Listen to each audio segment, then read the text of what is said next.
Good evening. Welcome to South Asia Newsline. I'm Lipakshi Khurana. Here are the top stories we're tracking for you on Monday, the 5th of February. 4 Indian soldiers killed in ceasefire violation by Pakistan in India's Jammu and Kashmir.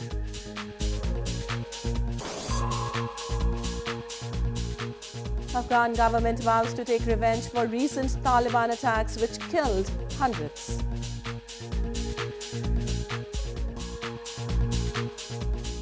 And Maldives army placed on high alert as President Yameen refuses to accept top court order. And now for all the details. 4 soldiers, including an army officer, were killed on Sunday in a ceasefire violation by Pakistan along the border in India's Jammu and Kashmir province.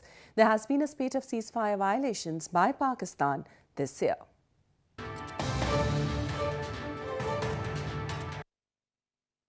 Four soldiers were killed on Sunday as Pakistan resorted to ceasefire violation along the border in Rajouri district of India's northern Jammu and Kashmir province. Pakistani troops reportedly resorted to unprovoked firing and shelling in Bhimbargali sector of the district, killing an army officer and 3 soldiers in the attack. The bodies of the slain soldiers were brought to Rajouri district hospital, last rites of which will be performed with full military honours later. In the incident that happened yesterday, it was actually, there was a cross-border shelling going on, and one of the shells landed near the place where this officer and this men were, and unfortunately we've lost them, and we will continue with our process of giving a befitting reply. Villagers in the border areas live in constant fear as mortar shells drop on their houses and farmlands, destroying both lives and property. Education has also been affected in the province, with nearly 84 schools being shut for the next 3 days. The troops of arch rivals India and Pakistan intermittently exchanged fire along the de facto border despite an agreement in 2003 that a ceasefire should be observed along the working boundary. Both New Delhi and Islamabad blame each other for resorting to unprovoked firings. In news from Pakistan, Pakistan's ousted Premier Nawaz Sharif on Sunday, while hitting out at the judiciary, said his PML-N party will make laws to stop disqualification of prime ministers. The former prime minister was disqualified by the Supreme Court in July last year over corruption charges.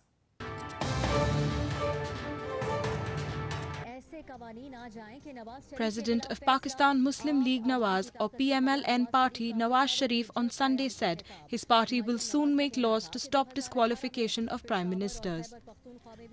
While addressing a public rally in Peshawar city, Pakistan's ousted Premier Sharif hit back at the judiciary and said the court decision of his disqualification was erroneous, which had been rejected by the people. Sharif appealed the public to elect his party with an overwhelming majority in the upcoming general elections, adding that this would allow the party to make laws to stop disqualification of an elected prime minister in future. Sharif was disqualified as prime minister by the Supreme Court in its landmark judgment in the Panama Papers case in July last year. Since then, an accountability court has been hearing 3 corruption references against him and his family for owning assets beyond known sources of income. Meanwhile, the Islamabad High Court is scheduled to hear a petition next week over contempt of court proceeding against Sharif for his anti-judiciary remarks in an earlier public gathering. The petitioner has stated that Sharif has been criticizing the judiciary in his speeches on a regular basis.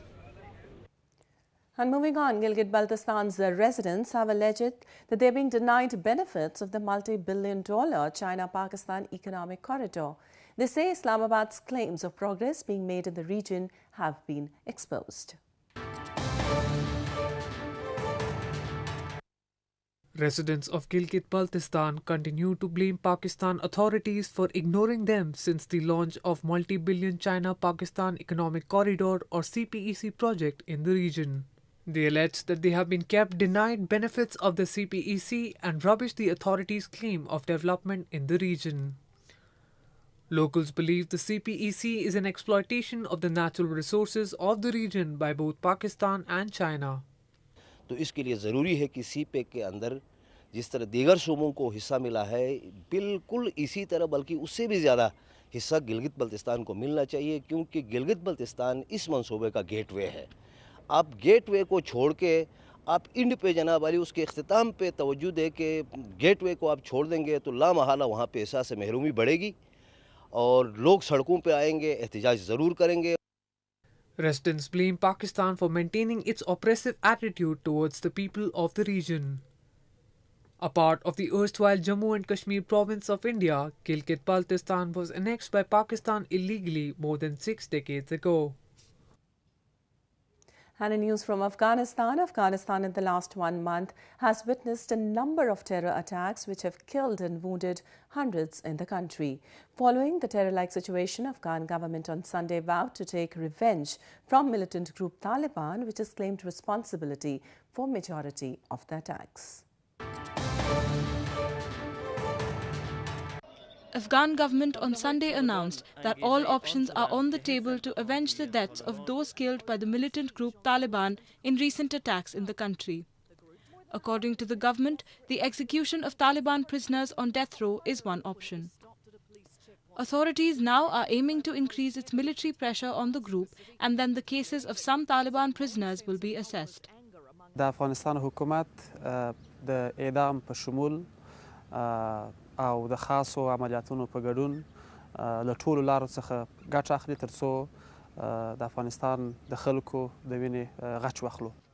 Meanwhile, Defence Ministry has also vowed harsher military action against the militants and to bring peace to the country with justice to the victims. عملیات شبانه را، عملیات قطعات کماندو را و عملیات یا ضربات قوای هوایی را اینا را زیاد کردن. هر جایی که راپور استخباراتی باشن یا راپور بگیرن که سرگروپ، قماندان یا مرکز تروریستا در هر جایی که باشد، در هر نقطه افغانستان که باشن، او را به واسطه ضربات هوایی، حملات شبانه و حملات قطعات کماندو از بین میبرند. Afghan Interior Minister also finalized a new security plan for capital Kabul on Sunday, stating it is a major shift that encompasses all security dimensions in the Afghan capital. This comes after a number of recent terror attacks in Kabul, which were mostly claimed by the Taliban. And moving on to news from Maldives, Maldives army was placed on high alert on Sunday as President Abdullah Yameen has refused to accept a top court order to reinstate opposition leaders. The court had also ordered on Thursday the immediate release of high-profile political prisoners, including former President Mohammad Nasheed.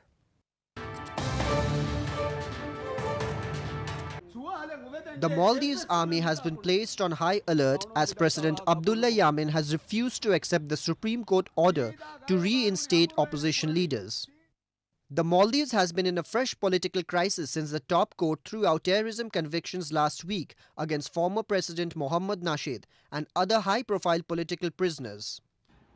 The combined opposition said it feared military takeover of the island to preserve Yameen's grip on power. Yameen has been a controversial figure both at home and abroad and rose to power in a bitterly contested presidential election in 2013. The leader he defeated, Mohammad Nasheed, was jailed later for terrorism in a case that has drawn international criticism. Protests were held across on Sunday in Maldives' capital Male against President Yameen for refusing to comply with the court ruling. Yameen on Saturday said that he was willing to hold an early presidential election to allow the voters to decide who they want to lead the country. As spring sets in and the blossoms are at their glory, the iconic Mughal Gardens in India's presidential palace will be opened for the public on Tuesday. The star attractions this year include tulips in 8 different shades.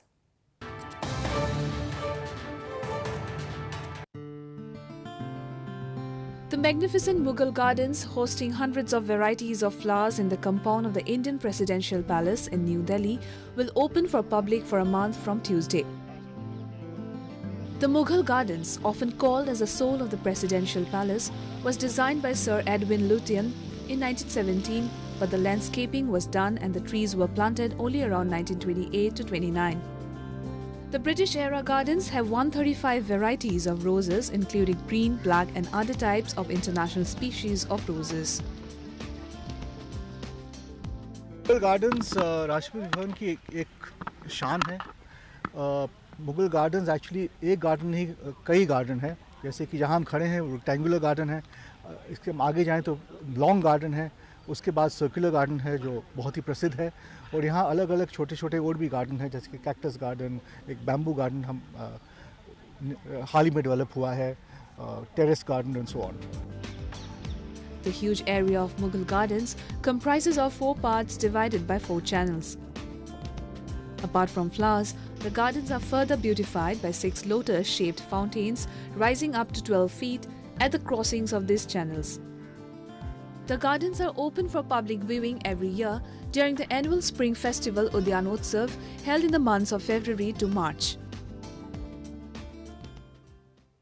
A 3-day event aimed at promoting the tradition and culture of India's northern Punjab province concluded on Sunday. A grand elephant race and a man flying in a power glider over hundreds of spectators remained the highlight of the show.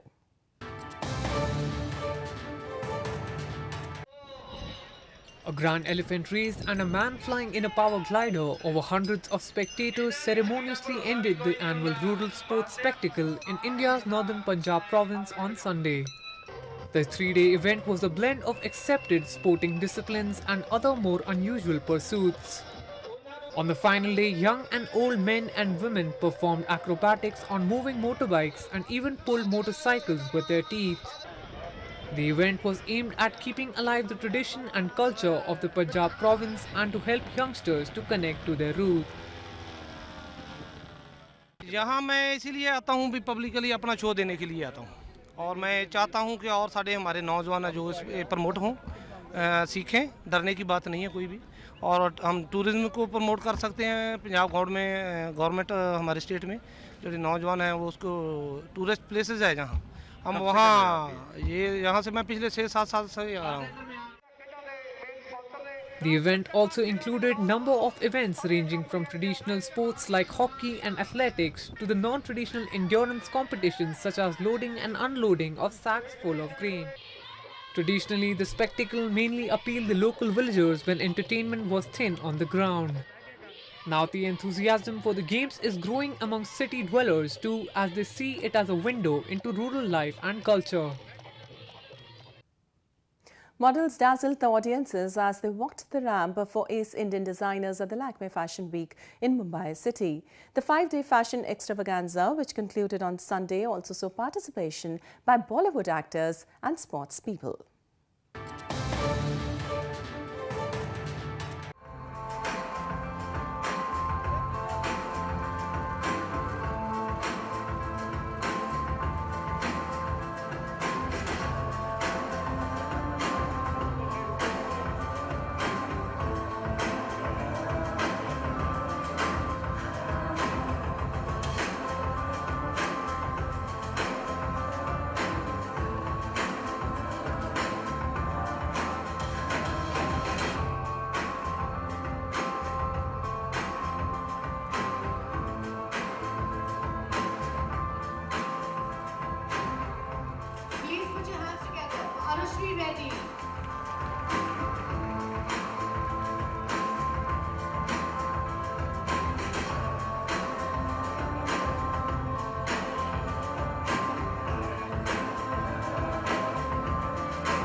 Well, that's all we have for you from South Asia this evening.